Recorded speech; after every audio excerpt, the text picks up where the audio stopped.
আসসালামু আলাইকুম ওয়া রাহমাতুল্লাহি ওয়া বারাকাতুহু। আমি এমডি মেহবুব কিতাবে তালিম অনুষ্ঠানে আপনাদের স্বাগত জানাই। আশা করি আপনারা সবাই ভালো আছেন। প্রতিদিনের ন্যায় এই অনুষ্ঠানটি আপনারা আশা করি মনোযোগ সহকারে দেখবেন। ভালো লাগলে লাইক দিবেন, বন্ধুদের সাথে শেয়ার করে তাদেরও দেখার সুযোগ করে দিবেন। আর আপনি যদি চ্যানেলে নতুন হয়ে থাকেন তাহলে অবশ্যই চ্যানেলটি সাবস্ক্রাইব করবেন। আজকে কিতাবে তালিমের বিষয় 3 ব্যক্তির জন্য হুজুর পাক সাল্লাল্লাহু আলাইহি ওয়াসাল্লামের বদদোয়া। বিসমিল্লাহির রহমানির রহিম। কায়াব বিন উজরা রাদিয়াল্লাহু আনহু হইতে বর্ণিত আছে, একদা নবী করিম সাল্লাল্লাহু আলাইহি ওয়াসাল্লাম ইরশাদ করিলেন, তোমরা মিম্বরের নিকটবর্তী হও।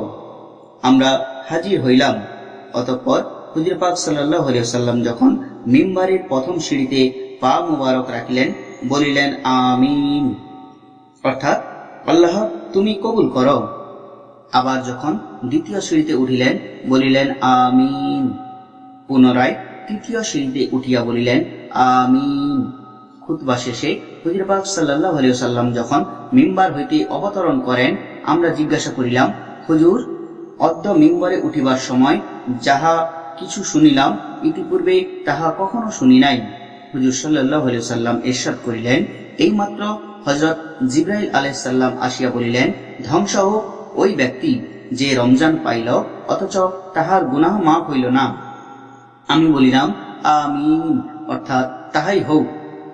দ্বিতীয় সিঁড়িতে পা রাখিবার সময় জিবরাইল আলাইহিস সালাম বলিলেন, ধ্বংস হোক ওই ব্যক্তি যাহার সামনে আপনার নাম লওয়া সত্ত্বেও সে আপনার উপর দরুদ পড়িল না।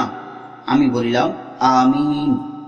আবার তৃতীয় সিঁড়িতে পা রাখিলেই জিবরাইল আলাইহিস সালাম বলিলেন, ধ্বংস হোক ওই ব্যক্তি যাহার সম্মুখে তাহার মাতা পিতা অথবা উভয়ের একজন বার্ধক্যে পৌঁছিয়াছে অথচ তাহারা তাহাকে জান্নাতে পৌঁছাতে পারিল না। তদুত্তরে আমি বলিলাম আমিন, অর্থাৎ তুমি কবুল করো। ফায়দা: উক্ত হাদিসে হযরত জিবরাইল আলাইহিস সালামের বদদোয়া ধ্বংসের জন্য যথেষ্ট। তদুপরি হুজুর পাক সাল্লাল্লাহু আলাইহি ওয়াসাল্লামের আমিন বলা উহাকে আরো মজবুত করিয়া দিল। আল্লাহ পাক ওই সব পাপ কার্য হইতে আমাদের সবাইকে হেফাজত করুন। দররে মনসুরে বর্ণিত আছে, হযরত জিবরাইল আলাইহিস সালাম হুজুর সাল্লাল্লাহু আলাইহি ওয়াসাল্লামকে আমিন বলিতে আদেশ করেন, যদ্বারা উহার গুরুত্ব আরো বাড়িয়া যায়। এই হাদিসে হযরত জিবরাইল আলাইহিস সালাম 3টি বদদোয়া করিয়াছেন। রাসূল পাক সাল্লাল্লাহু আলাইহি সাল্লাম 3 বারই আমিন বলিয়াছেন। হযরত জিবরাইল আলাইহিস সালাম একজন সম্মানিত ফেরেশতা, তাহার বদদোয়ায় কম ছিল না। হুজুর সাল্লাল্লাহু আলাইহি ওয়াসাল্লাম আমিন বলায় সেই বদদোয়া আরো বেশি গুরুত্ব হইয়া উঠিয়াছে। আল্লাহ পাক তাহার অনুগ্রহে আমাদেরকে উক্ত 3টি বদদোয়া বা অভিশাপ হইতে হেফাজত করুন, আমিন।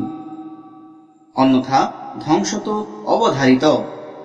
দররে মনসুরের বর্ণনা হইতে জানা যায়, হযরত জিবরাইল আলাইহিস সালাম নিজে রাসূল সাল্লাল্লাহু আলাইহি ওয়াসাল্লামকে আমিন বলতে বলিয়াছেন। ইহাতে এই অভিশাপের গুরুত্ব আরো বৃদ্ধি পাইয়াছে।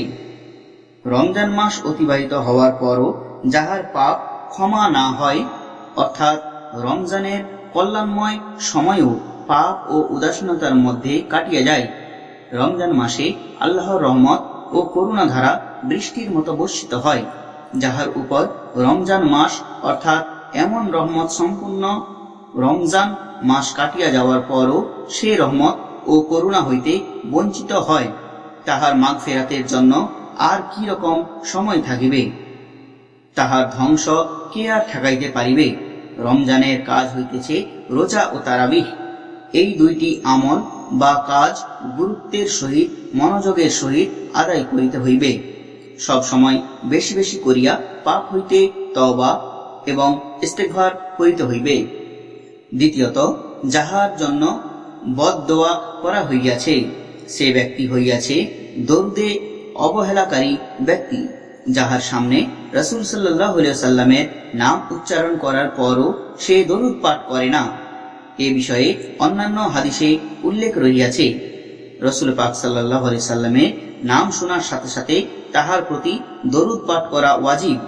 কোন কোন হাদিসে এই রকম ব্যক্তিকে পাপাচারী এবং কৃপণ বলা হইয়াছে।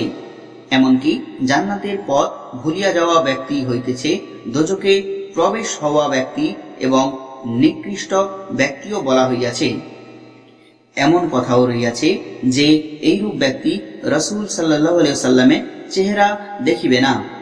বিশেষজ্ঞ ওলামাগণ এই হাদিসের ব্যাখ্যা বিশ্লেষণ নানাভাবে করিয়াছেন, কিন্তু রাসূল সাল্লাল্লাহু আলাইহি ওয়াসাল্লামের প্রতি দরুদ পাঠ না করার পরিণাম এতটা অকল্যাণকর বলিয়া হাদিসে প্রকাশ্য বাণীতে উল্লেখ রইয়াছে যে সে সম্পর্কে ব্যাখ্যার প্রয়োজন হয় না। এইরূপ হইবে না কেন? উম্মতের জন্য তো রাসূল সাল্লাল্লাহু আলাইহি ওয়াসাল্লামের ইহসান কম নহে। সেই সব দয়া এবং করুণা সম্পর্কে স্পষ্টভাবে জানার পরও দরুদ পাঠ না করা ব্যক্তির জন্য সকল প্রকার অভিশাপ এবং অকল্যাণই যুক্তিসঙ্গত। দরুদের ফজিলত এত বেশি যে ইহাতে বঞ্চিত থাকা দুর্ভাগ্যজনক। রাসূল সাল্লাল্লাহু আলাইহি সাল্লামের প্রতি একবার দরুদ পাঠ করিলে আল্লাহ তাআলার প্রতি 10 বার রহমত বর্ষণ করেন। ইহার চাইতে বড় রহমত আর কি হইতে পারে? ফেরেশতারা তাহার জন্য দোয়া করে, তাহার পাপ মাফ হইয়া যায়, তাহার মর্যাদা বৃদ্ধি পায়, উহুদ পাহাড়ের সমান সওয়াব পাওয়া যায়, তাহার জন্য রাসূল পাক সাল্লাল্লাহু আলাইহি সাল্লামের শাফায়াত ওয়াজিব হয় ইত্যাদি। উপরন্তু আল্লাহর সন্তুষ্টি সে লাভ করে, তাহার রহমত পায়, ক্রোধ হইতে নিরাপদ থাকে, কিয়ামতে বিভীষিকা হইতে রক্ষা পায়, মৃত্যুর আগে জান্নাতে নিজের ঠিকানা দেখিয়া লয়। এইরকম বহু ওয়াদা দরুদ পাঠকারীদের সম্পর্কে রহিয়াছে। ইহা ছাড়াও দরুদ পাঠ করিলে জীবিকার প্রসারতা ঘটে, দারিদ্রতা দূরীভূত হয়, আল্লাহ ও তাহার রাসূল সাল্লাল্লাহু আলাইহি ওয়াসাল্লামের নিকট মর্যাদা বৃদ্ধি ঘটে, শত্রুদের উপর আল্লাহর সাহায্য পাওয়া যায়, অন্তরের নেফাক হইতে মুক্ত থাকা যায়, মানুষের ভালোবাসা পাওয়া যায়। এইরকম বহু সুসংবাদ রহিয়াছে। ফকিহগণ এইসব সম্পর্কে ব্যাখ্যা করিয়াছেন। তাহাদের মতে সমগ্র জীবনে একবার দরুদ পাঠ করা ফরজ। সকল মাযহাবের উলামাগণ এ বিষয়ে একমত। রাসূল সাল্লাল্লাহু আলাইহি সাল্লামের কথা আলোচনা হইতে থাকিলে প্রতিবার দরুদ পাঠ করিতে হইবে কিনা এ সম্পর্কে উলামাদের মধ্যে মতভেদ রহিয়াছে, অর্থাৎ প্রতিবার পাঠ করা ওয়াজিব কিনা। কোন কোন উলামায়ের মতে প্রতিবার দরুদ পাঠ করাই ওয়াজিব, আবার কেহ কেহ বলেন প্রতিবার পাঠ করা মুস্তাহাব। তৃতীয়ত এমন ব্যক্তি যাহার বৃদ্ধ মাতা পিতা উভয়ে অথবা তাহাদের একজন জীবিত রহিয়াছে, কিন্তু সে তাহাদের খেদমত করিতে পারে নাই, সেই খেদমত করিয়া জান্নাতের উপযুক্ত হইতে পারে নাই। পিতামাতার খেদমত সম্পর্কে বহু সংখ্যক হাদিসে রহিয়াছে। এই সব হাদিসে উলামাগণ বলেন মুবাহ কাজ সমূহের মধ্যে পিতামাতার খেদমত করা জরুরি। পিতামাতার সহিত বেয়াদবি করতে নিষেধ করা হইয়াছে, অহংকার না করিতে বলা হইয়াছে, যদি তাহারা পৌত্তলিক বা মুশরিকও হয় তবুও। নিজের গলার আওয়াজ তাহাদের গলার আওয়াজের চেয়ে উঁচু না করিতে বলা হইয়াছে, কোন কাজে তাহাদের চেয়ে আগাইয়া না যাইতে বলা হইয়াছে। সৎ কাজের আদেশ অসৎ কাজের নিষেধের ক্ষেত্রেও নম্র হইতে বলা হইয়াছে। যদি কথা না শুনে তবু ভালো ব্যবহার করিতে হইবে, তাহাদের হেদায়েতের জন্য দোয়া করিতে থাকিবে। মোট কথা প্রতিটি কাজে পিতামাতাকে সম্মান করিতে হইবে। এক বর্ণনায় আছে রাসূল সাল্লাল্লাহু আলাইহি ওয়াসাল্লাম বলেন, জান্নাতের দরওয়াজা সমূহের মধ্যে উৎকৃষ্ট দরওয়াজা হইতেছে পিতা।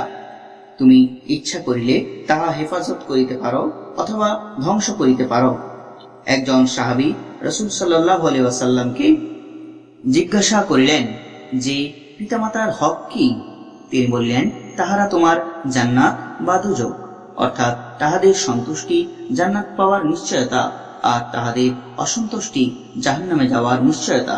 একটি হাদিসে আছে যে অনুগত পুত্র তাহার পিতার প্রতি ভালোবাসার দৃষ্টিতে একবার তাকাইলে একটি কবুল হওয়া হজ এর সওয়াব লাভ করে।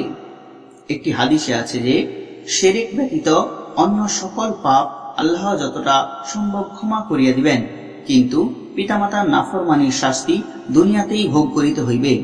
একজন সাহাবী রাসূল সাল্লাল্লাহু আলাইহি ওয়াসাল্লামকে বলিলেন, আমি জিহাদে যাইতে আগ্রহী।